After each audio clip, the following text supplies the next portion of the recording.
ನರನ ಸಾರಥಿಯೆಂದು ನೀನು ಉತ್ತರೆಗೆ ಸೂಚಿಸಿ ತನ್ನನು ಈಗಲೇ ಕರೆಸೋ ಎನ್ನಲು ಕೈಗೊಂಡು ದುರುಪತಿ ಬಂದಳು ಒಲವಿನಲಿ. ತರುಣಿಕೆ ಅರ್ಜುನನ ಸಾರಥಿ ವರಬೃಹನ್ನಳೆ ಖಾಂಡವಾಗ್ನಿಯ ಹೊರೆದನಿವ ತಾನು ವರಬೃಹನ್ನಳೆ ಅರ್ಜುನನ ಸಾರಥಿ ಎಂದು ಸತಿ ಉತ್ತರೆಗೆ ಹೇಳಿದಳು. ನರನ ಸಾರಥಿಯೆಂದು ನೀನುತ್ತರೆಗೆ ಸೂಚಿಸಿ ತನ್ನ ನೀಗಳೆ ಕರೆಸೆನಲು ಕೈಗೊಂಡು ದರುಪದಿ ಬಂದಳು ಒಲವಿನಲಿ. ದ್ರೌಪದಿಯ ಮನೋಭಾವವನ್ನು ಕೂಡ ಇಲ್ಲಿ ಕವಿ ಬಹಳ ಸ್ಪಷ್ಟವಾಗಿ ತಿಳಿಸ್ತಾನೆ. ಹಿಂದೆ ಕೀಚಕ ಸಾಯುವಂಥ ಸಂದರ್ಭದಲ್ಲಿ ಕೀಚಕನೊಟ್ಟಿಗೆ ಭೀಮ ಹೋರಾಡ್ತಾ ಇರುವಾಗ ಆ ಹೊಡೆತದ ಶಬ್ದಗಳನ್ನು ಅಲ್ಲಿ ನಡೀತಾ ಇರುವಂತಹ ಕರ್ಕಶವಾದಂತಹ ರಣವನ್ನು ಅವಳು ಮರೆಯಲ್ಲಿ ನಿಂತು ಕೇಳಿ ಆನಂದಿಸಿದಂತಹ ಕ್ಷತ್ರಿಯಾಣಿ. ಈಗ ನರನ ಸಾರಥಿ ಇವನು ಅಂತ ನೀನು ಉತ್ತರೆಗೆ ಸೂಚಿಸಿ ನನ್ನನ್ನು ಈಗಲೇ ಅಲ್ಲಿಗೆ ಕರೆಯುವ ಹಾಗೆ ಮಾಡು ಅಂತ ದ್ರೌಪದಿಗೆ ಪಾರ್ಥ ಹೇಳಿದ್ದಾನೆ. ದ್ರೌಪದಿ ಏನು ಅಂದರೆ, ನಮ್ಮ ಇಷ್ಟೆಲ್ಲ ಕಷ್ಟಗಳ ಕಾಲ ಈಗ ಮುಗಿದು ಹೋಯಿತು. 12 ವರ್ಷದ ವನವಾಸ, 1 ವರ್ಷದ ಅಜ್ಞಾತವಾಸವನ್ನು ಕೆಲವೇ ದಿವಸಗಳಲ್ಲಿ ಮುಗಿದು ಹೋಗುತ್ತೆ. ಅವಳು ಲೆಕ್ಕ ಇಟ್ಟುಕೊಂಡಿದ್ದಾಳೆ. ಯಾಕಂದರೆ ಮೊನ್ನೆ ಕೀಚಕ ಅಲ್ಲಿಗೆ ಅವರ ಮೇಲೆ ದೌರ್ಜನ್ಯವನ್ನು ಮಾಡ್ತಾ ಇರಬೇಕಾದ್ರೆ ಕೀಚಕನ ಅಕ್ಕ ಸುದೇಶ್ನಿಗೆ ಹೇಳಿದ್ದಾಳೆ, ಇನ್ನು 10-13 ದಿವಸ ನಾವು ಇರ್ತೇವೆ ಇಲ್ಲಿ, ಆನಂತರ ಇರುವುದಿಲ್ಲ, ಅಲ್ಲಿವರೆಗೆ ಅವಕಾಶ ಕೊಡು ಅಂತ. ಸುಮ್ಮನೆ ಕೂತ್ಕೊಳ್ಳುವಂಥವಳಲ್ಲ ಅವಳು. ಯಾಕಂದರೆ ಅವಳು ಅಗ್ನಿಯಿಂದ ಉತ್ಪನ್ನವಾದವಳು, ಯಜ್ಞ ಸ್ತ್ರೀಯಿಂದ ಬಂದವಳು, ಯಾಜ್ಞ ಸೇನಿ ಅನ್ನುವಂಥದ್ದೇ ಅವಳ ನಿಜವಾದಂಥ ಹೆಸರು. ಆಕೆ ಕವಿ ಬಹಳ ಖುಷಿಯಾಗಿ ಸಂತೋಷದಿಂದ ಹೇಳ್ತಾನೆ, ಕೈಗೊಂಡು ದುರುಪತಿ ಬಂದಳು ಒಲವಿನಲಿ. ಅವಳಿಗೆ ಬಹಳ ಪ್ರೀತಿಯ ವಿಷಯ ಇದು. ಯುದ್ಧ ಆಗುವುದಂದರೆ ಅವಳಿಗೆ ಬಹಳ ಪ್ರೀತಿ. ಯಾಕಂದರೆ ತನಗೆ ಅನ್ಯಾಯ ಮಾಡಿದಂಥ ಅಷ್ಟು ಅನ್ಯಾಯಗಾರರು ನಾಶ ಆಗಬೇಕು. 12 ವರ್ಷಗಳ ಕಾಲ ಕೂಡ ಅವಳು ಈ 5 ಜನರನ್ನು ಅದಕ್ಕಾಗಿ ಸನ್ನದ್ಧಗೊಳಿಸಿಕೊಂಡೇ ಇದ್ದಾಳೆ.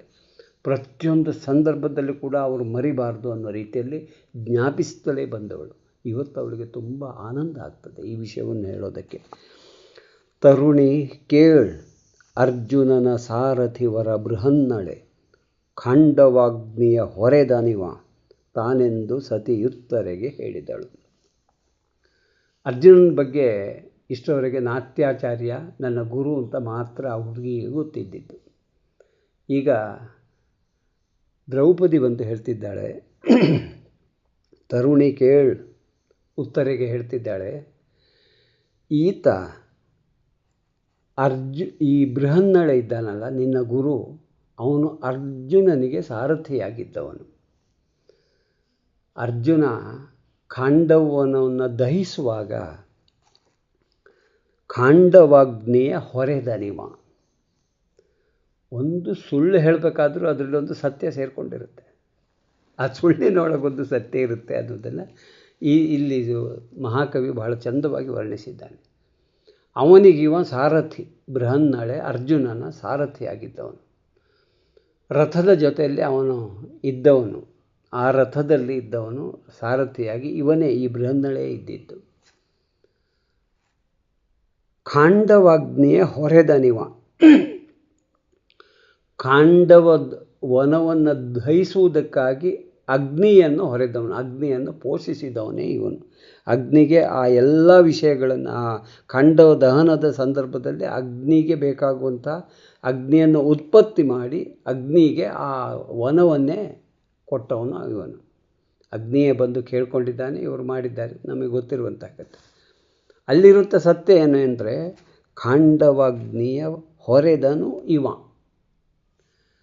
ಆದ್ದರಿಂದ ಇವನು ಸಾರಥಿಯಾಗಿ ಕೆಲಸ ಮಾಡಲಿಕ್ಕೆ ಬೇಕಾದಷ್ಟು ನೈಪುಣ್ಯತೆಯನ್ನು ಹೊಂದಿದವನು.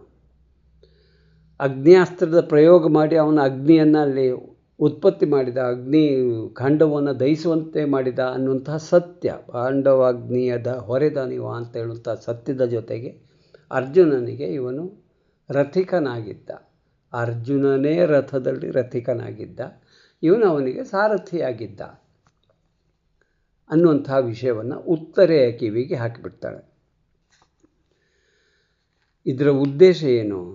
ಉತ್ತರೆ ಹೋಗಿ ಅವರ ಅಣ್ಣನಿಗೆ ಹೇಳಿ, ಅವನು ಯುದ್ಧಕ್ಕೆ ಒಳ್ಳೆಯ ಸಾರಥಿ ಒಬ್ಬ ಸಿಕ್ಕಿದ್ದಾನೆ, ಅವನ ಜೊತೆ ಹೋಗೋಣ ಅಂತ. ಅವನೇನಾದರೂ ಅದಕ್ಕೆ ಕೊಂಕು ನುಡಿಬಹುದು ಅನ್ನುವಂಥ ನಿರೀಕ್ಷೆಯೂ ಇವರಿಗಿತ್ತು. ಆದರೂ ಅವ ಹೇಗಾದರೂ ಹೊರಡ್ತಾನೆ ಅಂತೇಳಿ ಆದರೆ ಅದೊಂದು ದೊಡ್ಡ ವಿಷಯ ಆಗಿಬಿಡ್ತದೆ. ಹೊರಡಲಿ ಅನ್ನುವಂಥ ಒಂದು ಉದ್ದೇಶದಿಂದ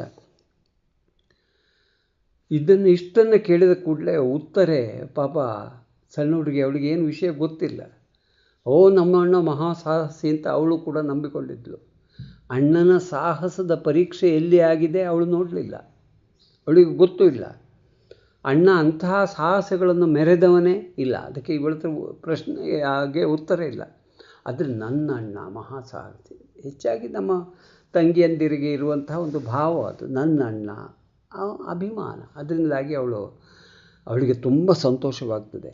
ಮುಂದಿನ ಪದ್ಯದಲ್ಲಿ ಕವಿ ಹೇಳ್ತಾನೆ, ಕೇಳಿ ಹರುಷಿತಳಾದಳುತ್ತಾರೆ. ಕೇಳಿ ಹರುಷಿತೆಯಾದಳುತ್ತರೆ, ಉತ್ತರೆಯೋಲಗಕ್ಕೆ ಬಂದು ಅಣ್ಣನಂಗ್ರಿಗೆ ಲೋಲಲೋಚನೆಯರಗಿ ಕೈ ಮುಗಿದು ಎಂದಳಿ ಹದನ. ಕೇಳಿದೆನು ಸಾರಥಿಯ ನೆಲೆಯನು, ಕಾಳಗಕ್ಕೆ ನಡೆ ಅಣ್ಣದೇವ. ನೃಪಾಲಕರ ಜಯಿಸು, ಕಾಳಗಕ್ಕೆ ನಡೆ ಅಣ್ಣದೇವ ಎಂದಡೆ. ಉತ್ತರ ನಗುತ ಬೆಸಗೊಂಡ. ಕೇಳಿ ಹರುಷಿತೆಯಾದಳುತ್ತಡೆ, ಓಲಗಕ್ಕೆ ಬಂದು ಅಣ್ಣನ ಅಂಗ್ರಿಗೆ ಲೋಲಲೋಚನೆ ಎರಗಿ ಕೈ ಮುಗಿದೆಂದಳಿ ಅದನ. ಪಾರ್ಥ ಏನನ್ನು ಆಲೋಚನೆ ಮಾಡಿದ್ದಾನೋ ಆ ಆಲೋಚನೆಯಂತೆ ಪ್ರತಿಯೊಂದು ನಡೀತಾ ಇದೆ. ದ್ರೌಪದಿಯಿಂದ ವಿಷಯವನ್ನು ತಿಳಿದಂತಹ ಉತ್ತರೆಗೆ ಆನಂದ ಆಯಿತು, ಬಹಳ ಸಂತೋಷ ಆಯಿತು. ನನ್ನ ಅಣ್ಣನಿಗೊಬ್ಬ ಸಮರ್ಥನಾದಂಥ ಸಾರಥಿ ಸಿಗ್ತಾನೆ. ತನ್ನ ಗುರುವಿನ ಬಗ್ಗೆ ಅಭಿಮಾನವೂ ಅವಳಿಗಿದೆ. ಇನ್ನೊಂದು ತನ್ನ ಅಣ್ಣನ ಬಗ್ಗೆನೂ ಅತೀವವಾದಂಥ ಪ್ರೀತಿ ಗೌರವ. ಅವ ಸಾಹಸಿ ಅನ್ನುವಂಥ ಒಂದು ತಪ್ಪು ಆದರೂ ಅವಳ ಭಾವದಲ್ಲಿ ಗಟ್ಟಿಯಾದಂಥ ಒಂದು ಭಾವ ಇದೆ. ಈ ಎರಡು ಕಾರಣಕ್ಕೆ ಅವಳಿಗೆ ತುಂಬ ಸಂತೋಷ ಆಗ್ತದೆ. ಅಣ್ಣನಿಗೊಬ್ಬ ಯೋಗ್ಯ ಸಾರಥಿ ಸಿಗ್ತಾನೆ, ಅದು ನಮ್ಮ ಗುರುವಿನ ಸಾರಥ್ಯದಲ್ಲಿ ಅವನು ಯುದ್ಧಕ್ಕೆ ಹೋಗ್ತಿದ್ದಾನೆ ಅನ್ನುವಂಥ ಒಂದು ಸಂತೋಷ ಅವಳಿಗೆ. ಆ ಸಂತೋಷವನ್ನು ಹಂಚಿಕೊಳ್ಬೇಕಲ್ಲ, ತಕ್ಷಣ ತಡ್ಕೊಳ್ಳಿಕ್ಕೆ ಆಗುವ ಹಾಗಿಲ್ಲ ಅವಳು. ಓಲಗಕ್ಕೆ ಬಂದು ಅಣ್ಣನ ಅಂಗ್ರಿಗೆ ಲೋಲಲೋಚನೆ ಎರಗಿ ಕೈ ಮುಗಿದು ಎಂದಳು ಈ ಹದನ. ಈ ವಿಷಯವನ್ನು ಅಲ್ಲಿ ಹೇಳಬೇಕು, ಸುಮ್ಮನೆ ಹೇಳಲಿಕ್ಕೆ ಆಗೋದಿಲ್ಲ. ನೋಡಿ, ನಮ್ಮ ಸಂಸ್ಕಾರವನ್ನು ನಮ್ಮ ಕಾವ್ಯಗಳು ಎಷ್ಟು ಅದ್ಭುತವಾದಂಥ ರೀತಿಯಲ್ಲಿ ಪ್ರಕಾಶಕ್ಕೆ ತರ್ತವೆ ಅನ್ನೋದಕ್ಕೆ ಇದೊಂದು ಸುಂದರವಾದಂಥ ಉದಾಹರಣೆ. ಅಣ್ಣನನ್ನು ಕಾಣಲಿಕ್ಕೆ ಬರುವಂತಹ ತಂಗಿಯಾದರೂ ಹಿರಿಯನಾದಂತಹ ಅಣ್ಣನಿಗೆ ಕಾಲಿಗೆ ಎರಗಿ ನಮಸ್ಕರಿಸಿ ಅವನಿಗೆ ವಿಷಯವನ್ನು ತಿಳಿಸುವಂಥದ್ದು ಒಂದು ದೊಡ್ಡದಾದಂಥ ಸಂಸ್ಕಾರ ನಮ್ಮಲ್ಲಿ. ವಿಶೇಷವಾಗಿ ಅವನು ರಾಜನ ಆಸ್ಥಾನದಲ್ಲಿದ್ದಾನೆ ಅಂತೇಳಿ ಆದರೆ ಇವನ ಆಸ್ಥಾನ ಹೆಂಗಳೇರದ್ದೇ ಆಗಲಿ, ಆದರೂ ಅದನ್ನು ಆಸ್ಥಾನ ಅಂತೇಳಿ ಗುರುತಿಸಲ್ಪಟ್ಟಿದೆ ಅದು. ಯಾಕಂದರೆ ಮಹಾರಾಣಿಯು ಕೂಡ ಅಲ್ಲಿರ್ತಾಳೆ, ಸುದೇಶ್ನೆ. ಆದ್ದರಿಂದ ಅಲ್ಲಿ ಬಂದು ಅಣ್ಣನನ್ನು ಮಾತಾಡಬೇಕಾದ್ರೆ ಅವಳು ಏನು ಮಾಡಿದ್ಲು? ಆ ಚೆಲುವೆಯಾದಂತಹ ಲೋಲಲೋಚನೆ ಎರಗಿ ಕೈ ಮುಗಿದೆಂದಳು ಈ ಹದನ. ಎಷ್ಟು ಸುಂದರವಾದಂಥ ವರ್ಣನೆ.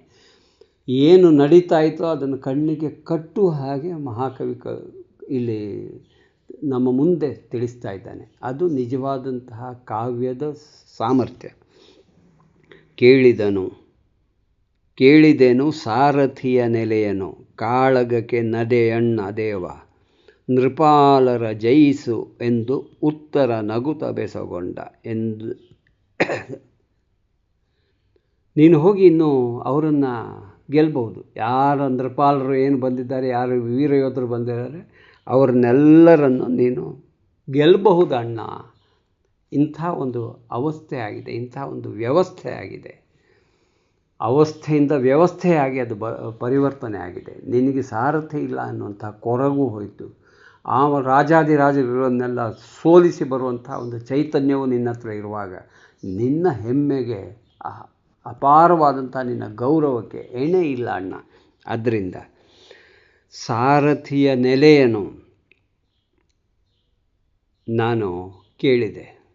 ಅಂದರೆ ಇವನು ನಿಜವಾದಂತಹ ಪಾರ್ಥನ ಸಾರಥಿ, ಅಂತಹ ಶ್ರೇಷ್ಠನಾದಂತಹ ಸಾಹಸಿಯ ಸಾರಥಿಯಾಗಿ ಅವನ ಸಾಹಸದ ಹಿಂದೆ ಬೆಂಗಾವಲಿನ ರೀತಿಯಲ್ಲಿದ್ದವನು ಇವನು. ಬೆಂಗಾವಲಲ್ಲ, ಮುಂದೆ ಗಾವಲಾಗಿದ್ದವನು, ರಥವನ್ನು ನಡೆಸ್ತಾ. ಆದ್ದರಿಂದ ಅವನ ಸಾರಥ್ಯಕ್ಕೆ ಇವನ ಸಾರಥಿತನ ಅವನ ಯುದ್ಧದಲ್ಲಿ ಗೌರವವನ್ನು ಅಥವಾ ಗೆಲುವನ್ನು ತಂದು ಕೊಟ್ಟಿತ್ತು ಅವನಿಗೆ. ಆದ್ದರಿಂದ ಇವ ಯೋಗ್ಯ. ಇದು ಅವಳ ತರ್ಕ. ಸಾರಥಿಯ ನೆಲೆಯನ್ನು ನಾನು ಕೇಳಿದೆನು, ಕಾಳಗಕ್ಕೆ ನಡೆಯಣ್ಣ ದೇವ. ಅಣ್ಣನನ್ನು ದೇವ ಅಂತ ಕರೆಯುವಂತಹ ಕ್ರಮ.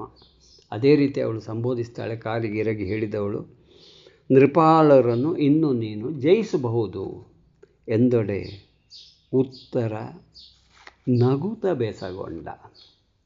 ಇಲ್ಲಿರುವಂಥದ್ದು ನಿಜವಾದಂತಹ ಸಂದಿಗ್ಧತೆ. ಅವಳು ನನಗೆ ಸಾರಥಿ ಇಲ್ಲ ಅಂತ ಕಾರಣ ಹೇಳಿ ತಪ್ಪಿಸಿಕೊಳ್ಳಲಿಕ್ಕೆ ತಯಾರಾಗಿದ್ದವನು.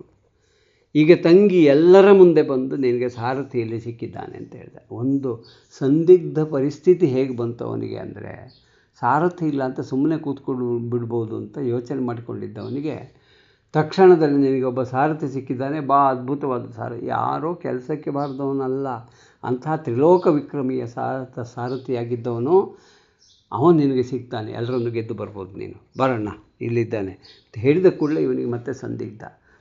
ಇಷ್ಟವರೆಗೆ ಹೇಳಿದ್ದಾನೆ, ನನ್ನ ಮುಂದೆ ಯುದ್ಧ ಮಾಡೋರು ಅವರು ಯಾರೂ ಇಲ್ಲ ಅಂತ. ಈಗ ನಾನು ಯುದ್ಧಕ್ಕೆ ಹೋಗಲೇಬೇಕಾದಂಥ ಪೀಕಲಾಟ ಬಂದುಬಿಟ್ಟಿತು. ತಂಗಿ ಎಲ್ಲರ ಮುಂದೆ ಹೇಳಿಬಿಟ್ಟಿದ್ದಾಳೆ, ಅಣ್ಣ ದೇವ ನೀನು ಇಂಥ ಸಮರ್ಥ, ನಿನಗೆ ಅಂಥ ಒಬ್ಬ ಸಾರಥಿ ಸಿಕ್ಕಿದ್ದಾನೆ.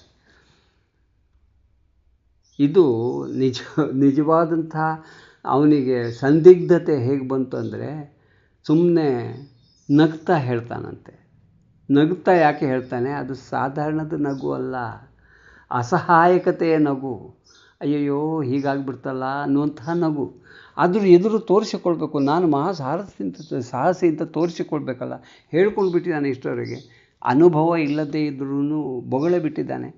ಅದನ್ನು ಈಗ ನಾನು ಸುಧಾರಿಸಿಕೊಳ್ಬೇಕಲ್ಲ ಅನ್ನುವಂಥ ಕಾರಣಕ್ಕೆ ಒಂದು ವಿಕಟವಾದಂಥ ನಗು ಅಥವಾ ಅಸಹಾಯಕವಾದಂಥ ಒಂದು ನಗು ಅವನ ಮುಖದ ಮೇಲೆ ಬಂತು ಅನ್ನೋದನ್ನು ಕವಿ ಹೇಳ್ತಾನೆ. ಎಂದೊಡೆ ಉತ್ತರ ನಗುತ ಬೆಸಗೊಂಡ. ನಗುನಗ್ತಾ ಪೇಲವವಾದಂತಹ ನಗುವನ್ನು ತುಟಿಯ ಮೇಲೆ ತಂದುಕೊಂಡು ಉತ್ತರೆಗೆ ಹೇಳ್ತಾನೆ. ಮುಂದಿನ ಪದ್ಯದಲ್ಲಿ ಅವ ಏನು ಹೇಳಿದ್ದಾನೆ ಅನ್ನೋದನ್ನು ಕೇಳೋಣ.